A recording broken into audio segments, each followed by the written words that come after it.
Bismillahirrahmanirrahim. Assalamualaikum warahmatullahi wabarakatuh.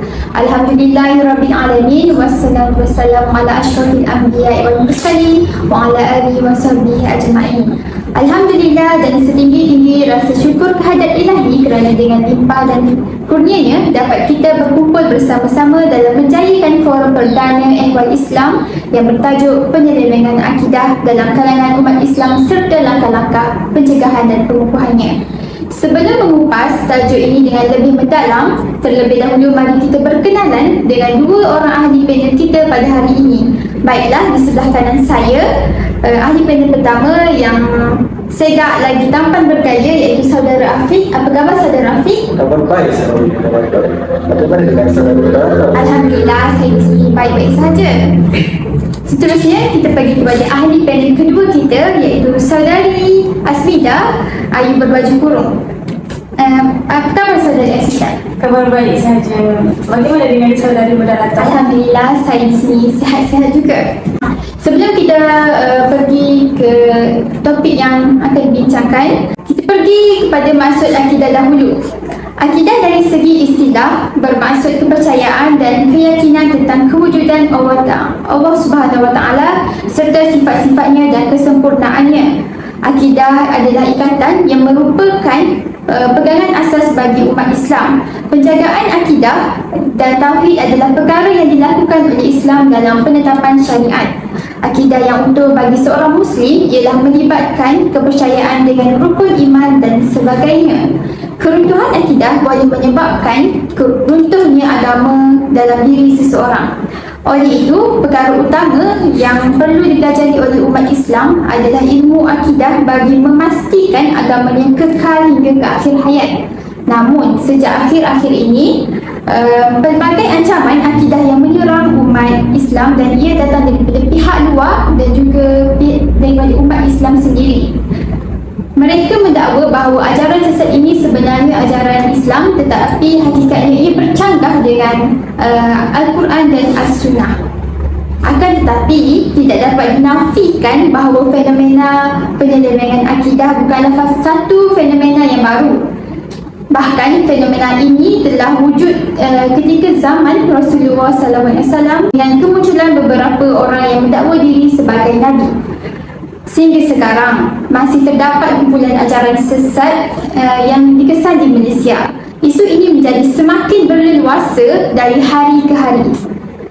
Baiklah hadirin dan hadirat sekalian, seterusnya mari kita pergi ke topik yang akan kita bincangkan pada hari ini, iaitu apakah bentuk-bentuk penyelewengan akidah, apakah faktor-faktor berlakunya penyelewengan akidah dalam kalangan umat Islam, dan bagaimanakah cara untuk kita menangani masalah penyelewengan akidah ini dan terus berleluasa.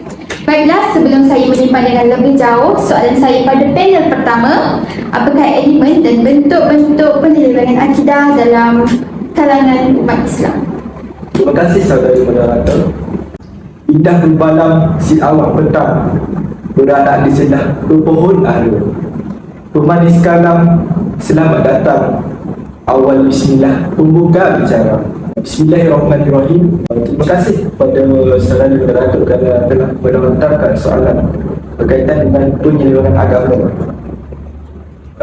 Untuk pengetahuan hadirin dan hadirat sekalian, di sini terdapat 4 elemen berkaitan dengan penyelewengan agama, iaitu ajaran sesat, kesenian yang menyesatkan, pembohong yang berasaskan pemujaan, dan persilatan yang menyesatkan. Di sini saya hanya ingin menumpukan pada satu sahaja elemen, iaitu ajaran sesat. Ajaran sesat atau amalan yang didakwa sebagai ajaran Islam, sedangkan hakikatnya ia bercanggah dengan Al-Quran dan As-Sunnah. Di sini saya hanya mengambil 4 contoh ajaran sesat, iaitu Qadiani, Bahai, Al-Aqra dan tarekat dan tasawuf yang sesat. Para hadirin dan hadirat sekalian, kenapakah Allah melaknat golongan-golongan yang mengamalkan ajaran sesat ini? Ini kerana mereka telah mencemarkan kesucian Al-Quran dan hadis, seperti memasukkan, mengubah dan mempertikaikan atau membuat tafsiran tentang penyelewengan terhadap Al-Quran dan hadis. Seterusnya, mereka juga mengubah hukum dan prinsip yang asas dalam akidah, dan mereka mendakwa bahawa semua agama itu adalah sama. Balik kepada saudari moderator. Terima kasih kepada panel pertama kita atas lontaran pendapat yang utuh lagi berisi. Justru saya ingin menanyakan persoalan seterusnya kepada ahli panel kita yang kedua. Baiklah saudara Asmida, apakah faktor-faktor berlakunya penyelewengan akidah dalam kalangan umat Islam di negara kita? Terima kasih kepada saudari moderator kerana telah memberi saya peluang untuk berkongsi pada forum perdana kita pada hari ini. Jadi, untuk faktor berlakunya penyelewengan akidah dalam negara kita, terdapat dua jenis faktor, iaitu faktor luaran dan juga faktor dalaman. Baiklah, kita pergi kepada faktor luaran yang pertama, iaitu disebabkan oleh kefahaman agama yang cetek. Hal ini mungkin disebabkan oleh didikan ibu bapa yang kurang memberi perhatian kepada anak-anak sejak mereka kecil. Selain itu, ia mungkin juga berpunca daripada anak-anak itu sendiri yang tidak fokus di dalam kelas agama dan tidak mengambil peduli berkaitan dengan penyelewengan akidah ini. Hal ini akan menjadikan anak-anak itu mudah terpengaruh dengan adanya ajaran sesat yang baru yang wujud di negara kita. Selain itu, faktor luaran penyelewengan akidah ini juga ialah disebabkan oleh perselisihan politik. Perselisihan politik ini telah berlaku dalam masyarakat Islam disebabkan oleh perbezaan pendapat khalifah-khalifah Islam. Jadi, ia telah melahirkan banyak golongan yang cuba untuk menegakkan fahaman masing-masing mengikut andaian dan pendapat masing-masing. Jadi demikianlah faktor luaran bagi penyelewengan akidah yang terjadi. Seterusnya kita pergi kepada faktor dalaman akan oleh pertembungan agama dan budaya. Sebagai seorang mu'alaf yang telah terpengaruh dengan kepercayaan dan amalan yang telah mereka lakukan di agama mereka yang lama.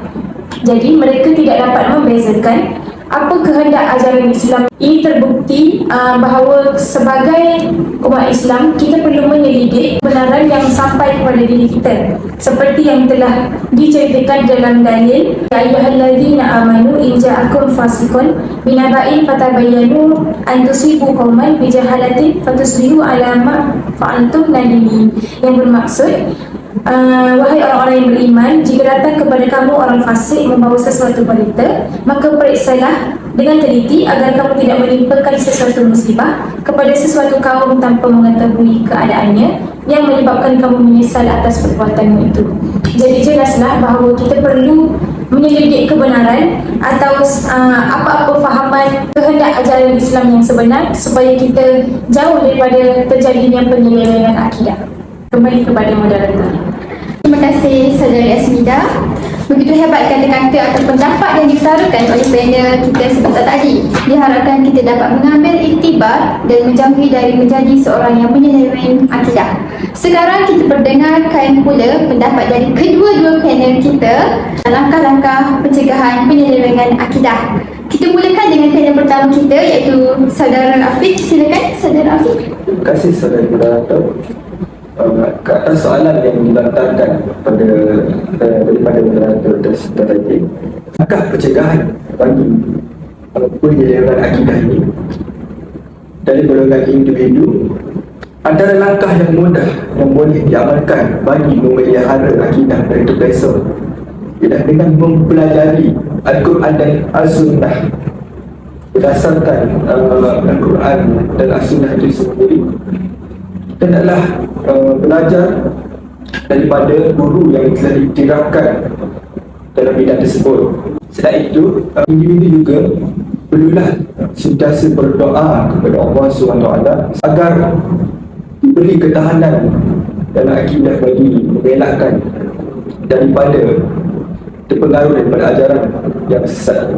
Untuk pengetahuan hadirin dan hadirat sekalian, golongan individu perlulah menjauhkan diri mereka daripada golongan-golongan yang menyesatkan dan menyelewengkan akidah ini.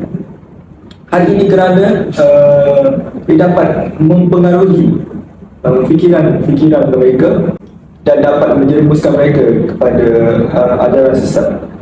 Yang terakhir ialah individu tersebut perlulah menunaikan perintah Allah SWT dan meninggalkan segala-galanya. Dan saya telah mengambil satu kotak ayat, iaitu inna salati wa nusuki wa mahyaya wa mamati lillahi rabbil alamin.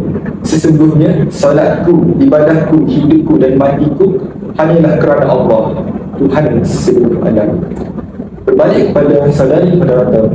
Terima kasih saudara Afiq atas perkongsian yang amat bermakna itu. Baiklah, seterusnya kita pergi kepada saudari Asmida. Bagaimana dengan saudari Asmida tentang langkah-langkah pencegahan dan pengukuhan penyelewengan akidah ini? Terima kasih saudari moderator. Bagi usaha dan tindakan untuk mengatasi penyelewengan akidah ini dari aspek masyarakat dan negara, bagi masyarakat perlulah menggunakan media massa iaitu teknologi ICT sebagai saluran dakwah bagi mengelakkan terjadinya penyelewengan akidah ini. Masyarakat juga bolehlah mengadakan dialog, perbicaraan ataupun usrah di masjid-masjid di kampung bagi mengelakkan anak-anak muda terjerat dengan penyelewengan akidah. Seterusnya, bagi usaha dan tindakan untuk mengatasi penyelewengan akidah dari aspek negara, Jabatan Kemajuan Islam Malaysia atau lebih dikenali sebagai JAKIM bersama dengan majlis-majlis agama negeri telah memperkayakan program-program dakwah. Selain itu, mereka juga boleh menggandakan usaha pemulihan, iaitu untuk mengembalikan golongan ini yang telah menyeleweng kepada akidah kita kembali ke pangkal jalan menerusi program-program pemulihan yang dijalankan di pusat tersebut. Itu saja daripada saya. Baiklah, terima kasih kepada saudari Asmida atas perkongsian yang ringkas dan padat itu. Okey, baiklah, sebelum kita mengakhiri forum perdana Ehwal Islam kita pada hari ini, saya mengucapkan terima kasih kepada kedua-dua ahli panel kita kerana sudi berkongsi dan sudi menyuarakan pendapat masing-masing. Moga apa yang kita dapat hari ini tidak sekadar masuk telinga kanan, keluar telinga kiri. Nampaknya masa amat mencemburui kita. Maka sebelum berakhirnya forum kita pada hari ini, dapat saya simpulkan masalah ini sebenarnya bukanlah suatu perkara yang patut kita pandang remeh. Setiap individu mempunyai tanggungjawab dalam membendung kemenduan ini daripada terus menjadi barang. Sekian sahaja untuk hari ini. Terkasar bahasa tersilap bicara, mohon dimaafkan. Sesungguhnya yang baik itu datangnya daripada Yang Maha Pencipta dan yang kurang elok itu datangnya daripada diri saya sendiri. Wallahu alam, saya akhiri forum perdana Ehwal Islam kita pada hari ini dengan lafaz yang mulia. Wabillahi taufiq wa hidayah. Wassalamualaikum warahmatullahi wabarakatuh.